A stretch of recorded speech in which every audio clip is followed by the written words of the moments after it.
Hello everybody and welcome to Romancefull's Tarot. I'm about to begin here with this is a general reading, so it might not resonate with everybody, so it's really important to take whatever resonates with you and to simply leave the rest of it aside.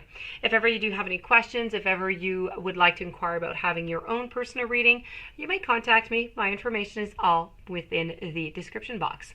Also, if you do enjoy the channel and you have not yet subscribed, please do take a brief moment of your time to click the subscribe button to show your support to the channel and to myself. And it is always greatly appreciated, and I do thank you in advance. So with no further ado, we are going to begin this reading. As I said, this is a reading for the sign of Pisces. It is a channeled reading with the universe to come and deliver you some messages on how to bring true love and how to bring that romance into your life. May you be in a relationship or not at the moment. So let's begin. We are going to be speaking about resolving conflict, about serendipity, and about the yin and the yang. So let's begin with resolving conflict. This is all about that empathy, that compassion, that understanding that brings that love. So you need to embrace the opportunity to create a greater understanding and a greater connection with your beloved. Now, misunderstandings, disagreements, arguments, and conflict, they can all be really, really distressing in a relationship, especially with someone that you really, really love. So whether we like it or not, conflict is going to occur, even between, the people who are the most extremely compatible.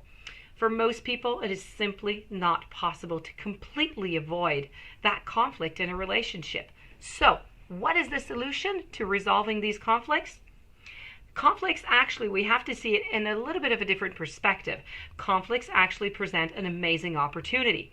When there's a disagreement or there's a misunderstanding that arises, it's offering you a wonderful chance to understand yourself. Not just yourself, to understand your partner and both your communication styles a little bit more clearly. So when you become kind of curt or angry with each other, what you're really saying and what you really should express is what you want to say is, I don't feel listened to, or I don't feel like you care about what I think or what I want.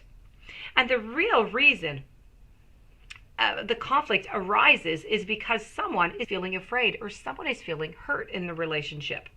So fear of not having our needs met and the hurt that we experience when our feelings are seemingly overlooked are the most common reasons for attacking another while defending ourselves. You received this message today because healing your fear of any type of conflict is going to benefit the quality of your future and existing relationships.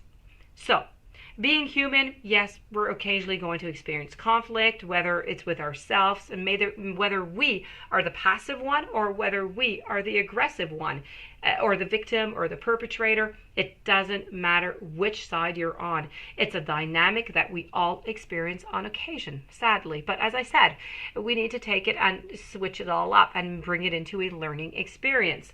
So next time you find yourself in a disagreement with somebody, don't run away. Don't ignore it. Don't become aggressive. Please try to, as difficult as it may be, embrace that opportunity to understand them, to understand yourself and the situation a little bit more clearly. So the key to unlocking the grip of conflict and just shifting that conversation to a healing level is truly for you to, how could I say this? It's about that non-confrontational. That's what you have to do, okay? You have to bring this conversation to a healing level. And that is going to be by asking, let's say, what do you really mean by that? It's a non-confrontational and it's an open way of creating a space for people to express themselves and to really discover what the issue is. But asking that question in a calmer manner it's clear that you genuinely want to know, and that's why you're asking. So it's not about being angry. It's not about it's really about the way that you're going to approach the resolution of the conflict. So it sounds and it looks in a way that you care about the resolution, about the person, about the healing and the mutual satisfaction of everybody into this situation. So this was about resolving conflicts. Now we're going to move on over to to serendipity. Now, trust that your journey is unfolding naturally and quite gracefully right now. But how often have you wondered when? And I continue with the whens. I could do an enumeration. Uncertainty and waiting for your dreams to come true can be really, really frustrating. And most of the time we want what we want. And when do we want it? We want it now. So yet we often look back onto our lives and we're able to appreciate the divine timing and that serendipity that took place. So, timing is a key element, it is, of life, whether you're longing to meet your beloved or you're craving for a renewal of your current connection. It's just often difficult or impossible to understand why your needs remain unfulfilled. You might even doubt yourself or become disappointed with the universe. Developing your ability to trust is the greater force that nurture and guide you in an empowering skill that you have. So make sure that you're genuinely committed to having, doing, or being whatever it is that you're asking for.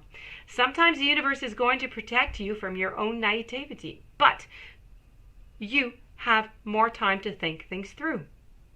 So let's not be naive here. Next, you need to make sure that you have done all that you can from an earthly perspective to make your dreams a reality. If you're procrastinating, you can't expect the universe to deliver. Once all is taken care of, it is time to trust that divine timing and that serendipity and have taken over and prepare to listen and to act upon your intuition. So you need to listen to your intuition. And when you feel the urge to follow something up, or you have a sense of knowing, go with it to discover where it leads. There are going to be many steps onto your path of your highest good. So you need to be prepared for all the tiny little miracles that you're going to find, rather than just one big poof of smoke and a total change.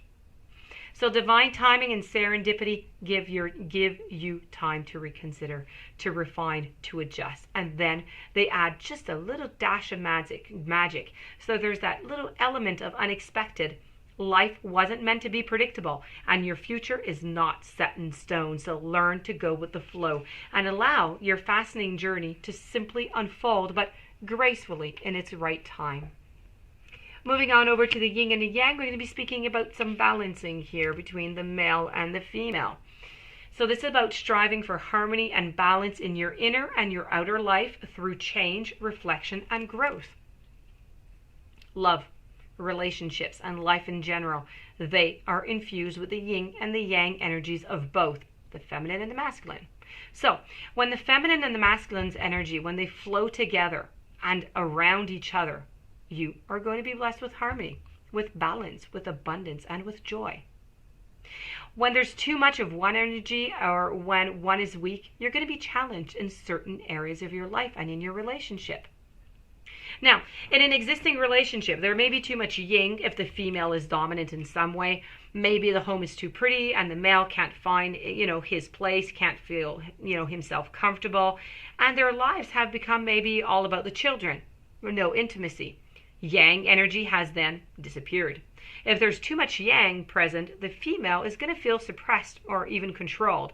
Whatever that imbalance, it needs to be addressed.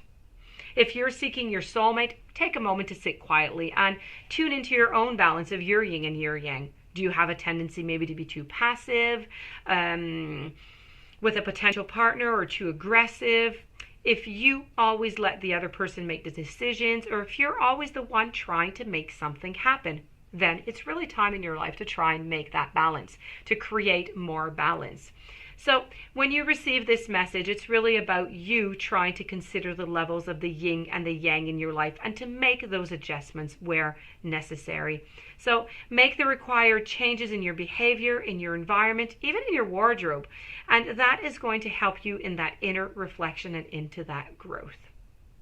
So that being said, this does conclude your beautiful reading, my dear friend Pisces. I do hope that you enjoyed it. I do hope that you're going to be able to apply some of these messages along your path. If you do have any questions you'd like a reading, you can contact me at romancefulltarot@gmail.com. Please don't forget to subscribe to the channel and have yourself a beautiful day. Thank you for being there, and many blessings. I will see you tomorrow with a new message.